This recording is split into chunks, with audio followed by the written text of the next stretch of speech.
हरे कृष्णा। सभी का स्वागत है। आज की श्रीमद् भागवत कथा में भीष्म पितामह भगवान की स्तुति करते हुए कुछ वचन कहेंगे। हम वो वचन जानेंगे।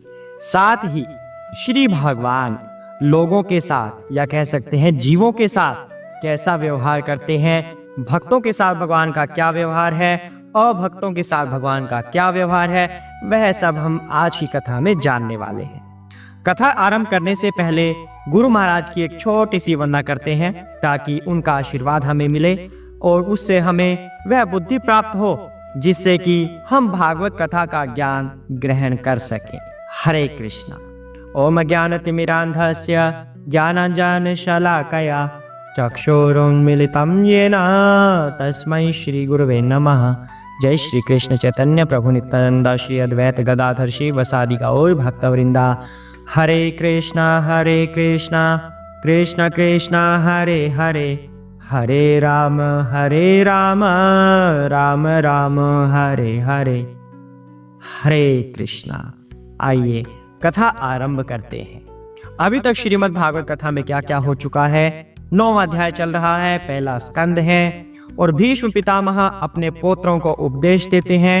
सभी ऋषि मुनि चारों तरफ खड़े हैं, भगवान श्री कृष्ण उनके समक्ष खड़े हैं और भीष्म पितामह अपने पोत्रों को ज्ञान देते हैं वर्ण प्रणाली का, चारों आश्रमों का, स्त्री धर्म क्या है, राजनेता का धर्म क्या होता है, भक्तों का कर्तव्य क्या होता है, यह सब भीष्म पितामह समझाते हैं। उसके बाद भीष्म पितामह के निमित्त ये पता चलता है कि मृत्यु से पहले व्यक्ति को क्या करना चाहिए, व्यक्ति को अपनी देह का त्याग कैसे करना चाहिए, ये सारा वर्णन भी आया है। आज भीष्म पितामह भगवान की स्तुति करने वाले हैं। आइए जानते हैं वह स्तुति क्या है। हरे कृष्णा।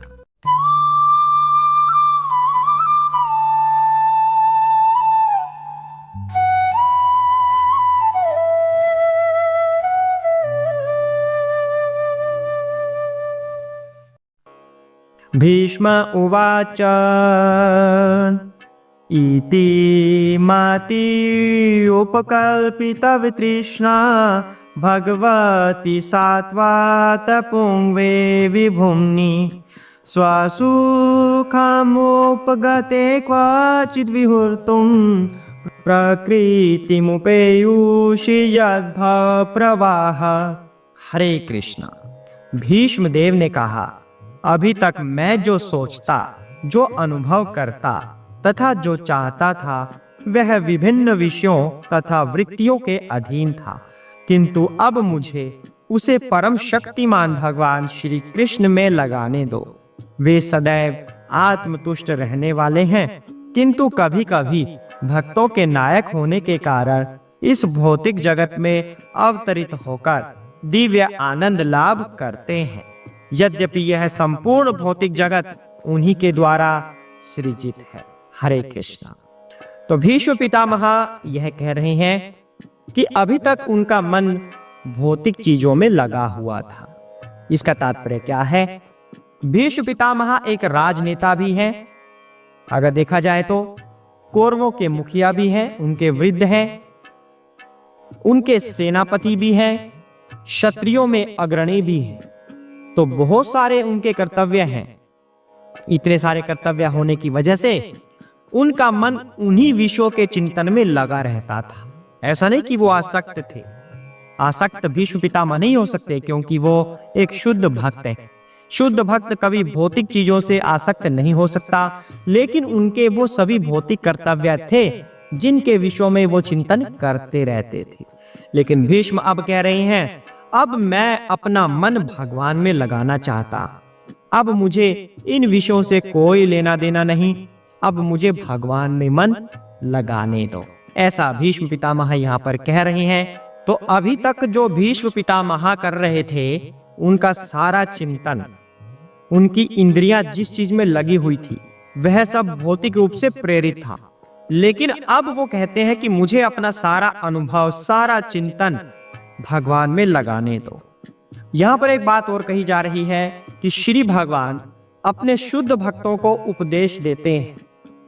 श्रीमद् भगवद गीता में यह स्पष्ट कहा गया है जो भगवान का शुद्ध भक्त होता है उसे भगवान उसके हृदय से उपदेश देते हैं, अंदर से उपदेश मिलता है। भगवान अपने भक्तों के नायक होते हैं, जैसे कि भगवान अपने भक्तों के उद्धार के लिए अवतार लेते हैं, इस धरती पर आते हैं। जैसे कृष्ण के रूप में आए भगवान, राम के रूप में आए, और कलयुग में भगवान श्री चैतन्य महाप्रभु के रूप में आए, जो अपने भक्तों को आनंद प्रदान करते हैं। तो जो भगवान के शुद्ध भक्त होते हैं उन्हें किसी भौतिक इच्छाओं की पूर्ति नहीं करनी होती। उन्हें केवल एक ही इच्छा होती है कि भगवान की सेवा कैसे की जाए। तो ऐसे भक्तों को सात्वत कहा जाता है, और भगवान ऐसे सात्वतों में अग्रणी होते हैं। अब श्री चैतन्य महाप्रभु के रूप में भगवान आते हैं, अर्थात अपने ही भक्त के रूप में भगवान अवतार ले रहे हैं। श्री चैतन्य महाप्रभु कौन है? श्रीमती राधा रानी और कृष्ण का एक संयुक्त रूप है, और वो भगवान के भक्त भी हैं। अर्थात भगवान अपने ही भक्त के रूप में अवतरित हो रहे हैं ताकि दूसरे भक्त आनंदित हो। इस तरह से भगवान लीलाएं कर रहे हैं, कभी श्री राम के रूप में, कभी श्री कृष्ण के रूप में, कभी चैतन्य महाप्रभु के रूप में, कभी महात्मा बुद्ध के रूप में। अनेकों अवतार भगवान लेते हैं अपने शुद्ध भक्तों के लिए। भगवान उनके नायक होते हैं। और भगवान उनके नायक कैसे हैं? भगवद गीता में पुष्टि होती है कि भगवान हृदय से उनको उपदेश देते हैं।